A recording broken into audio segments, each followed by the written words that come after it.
बटाव online ग्राहक सेवा केंद्र. अर्जंट पासपोर्ट फोटो काढून मिळेल. ठिकाण अमरधाम रोड, विक्रांती हॉटेल समोर, येवला. Batav photo studio.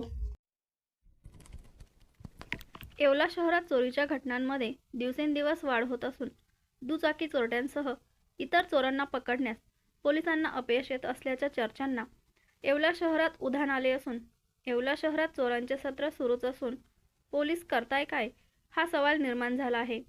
त्यात येवल्यातील पोलिसांचे अपूर्ण संख्याबळ चोरट्यांसाठी पोषक ठरत चालले आहे. शहरातील आनंद हार्डवेअर या दुकानात चोरट्याने प्रवेश करून गल्ल्यातील तब्बल 40,000 रुपयांची चिल्लर व काही रोकड चोरून नेले असून या चिल्लर चोराचा प्रताप CCTVमध्ये कैद झाला आहे. दरम्यान वारंवार होत असलेल्या चोऱ्यांमुळे चोरटे पोलिसांना आव्हान देत आहेत का हा सवाल सर्वसामान्य नागरिक करत आहे.